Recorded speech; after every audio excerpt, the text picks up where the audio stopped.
Hi, hello. I'm back again on your screen. I want to tell you how we are going to make use of vitamin C serum. Yesterday I told you the importance of vitamin C serum to the skin. So today I'm going to teach some of you how to make use of it. The reason why I said some of you is because of most persons know how to make use of it. But why some of you that don't know how to make use of it, I want to tell you how to make use of it. The first thing you have to do is to cleanse your face.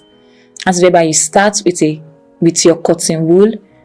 You use it to clean your face so that it will remove any impurities and allow better absorption. So when you're applying your cream or anything, after you are done with your cleansing, it will be very easy for whatever thing you're applying on your face to work very well, to be absorbed. Because when you don't cleanse your face, anything you put on that face is not going to be absorbed. Why? Because of all those organs, all those antioxidants hasn't been removed. So you cleansing your face to make those things you're applying on your face to work effectively. Then apply a few drops of vitamin C serum on your face. Don't forget, you cleanse with a dissolver. Yes, a dissolver, a skincare dissolver.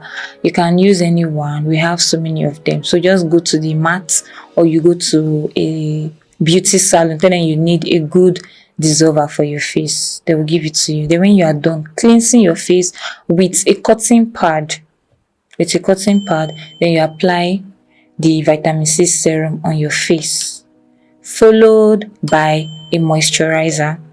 After the serum has been absorbed, you apply a moisturizer to lock in hydration.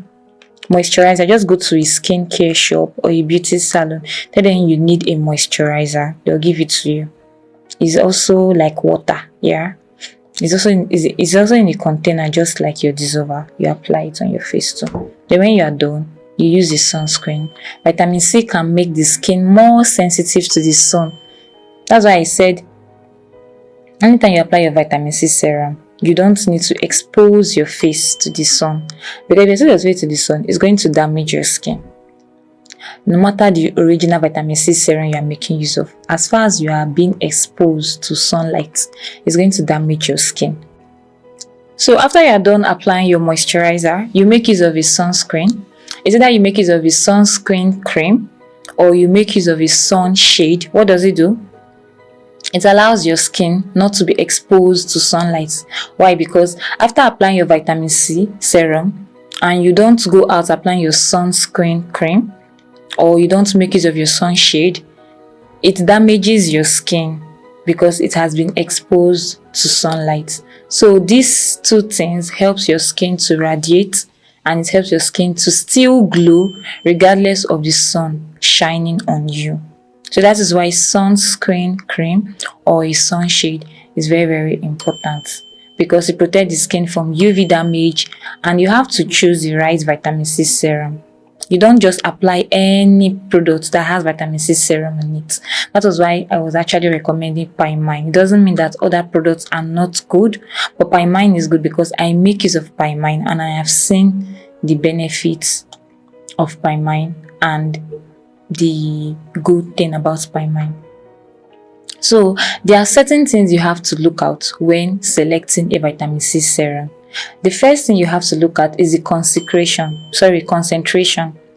Concentration means the percentage effective of that particular cream, in the sense that is it between 10% and 20%, and does it cause irritation? Let me explain this again. When I mean concentration, I'm talking about the concentration between 10% and 20% that is typically effective without causing irritation. Lower concentrations are better for sensitive skin. If your skin is very sensitive, check if the concentration is 10%. And if your skin is not very sensitive, check if it is 20%. But just know that anything that exceeds 10 and 20%, it is no more, like it is not good for it to be in a vitamin C serum. It has to be 10 or it has to be 20. Nothing more and nothing less. Then the form of vitamin C. Does it have absorbic acid? Is it potent? Has it been studied? Does it have sodium? Does it have phosphate? Does it have magnesium? Does it have ascorbyl phosphate? And can it be more stable and gently on the skin? All these things are what you have to look out for. How is the packaging? Is it sensitive to light and to air? Is it in dark place or an airtight bottle to preserve its potency? Because anytime you're holding a vitamin C serum, you have to see it from the outside. You don't need to open it to see. That is why I wish I have my serum here. I would have showed you how it looks like. But you can browse. Just check my mind serum. You see the way it is being placed. It is transparent. Then the what is it called? The paper that is used to design the bottle.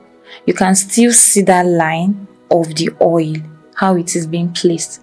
The bottle is not too tight. It is open to sunlight. It is not open to air. It's not something that is exposed. Sorry, it's not something that is exposed to sunlight. So the bottle is well preserved and the content of it is still stable. Then does it have potentials? Then the potential side effects of vitamin C is it is generally safe for most skin types. Some people may experience irritation, redness, stinging, or itching. First of all, if you've not used vitamin C serum before and you had to try it for the first time while watching my video, and you are experiencing redness on your skin, you're experiencing irritation, you're experiencing stinging or itching, don't be scared. It is because of your skin is getting used to it. Your skin is starting to be comfortable with what you're applying, especially when you've not used it for a very long time or when you've not used it at all. Your skin wants to be able to adapt to this particular treatment. Let me just use the word food. This particular food you are giving to it. It's just like when you are feeding a baby after 2 months or 3 months. After 6 months, you are giving the baby soup and eba. The way the baby will just try to start adapting, baby might throw up, baby might cough, all this kind of thing. That is what happens when you're applying something you've not applied before on your face for a very long time. Then there might be breakouts. Yeah, especially for those with sensitive skin, you might have ink. There will be formulations, there will be breakouts. So many things will happen. Either you see pimples on your face, you see rashes, especially ink. Yeah. So all those things are breakouts. You might see discoloration. If the serum turns brown or darkens, it may have oxidized and lost its effectiveness. So now, to minimize side effects, start with a lower concentration. Do a patch test. If you don't want all of these things to happen to you, start with a lower concentration, like 10%. You don't have to go for 20%. Most of them has 10, most of them have 20. So if you that is using it for the first time, you can go for the one with 10%. So you have to check the percentage, that is the concentration, do a patch test, and gradually introduce it into your skincare routine.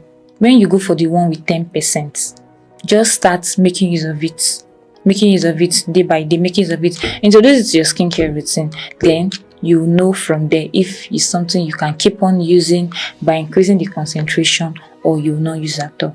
Now, in conclusion, vitamin C serum is a powerful addition to any skincare routine, offering a range of benefits from brightening the complexion to reducing the signs of aging. With consistent use, it can help achieve smoother, more radiant, and youthful looking skin. Try using the vitamin C serum today and thank me later. And don't forget, I still remain Vivian Roy, and this is brought to you by Copper Studio. Thank you and see you next time. Bye.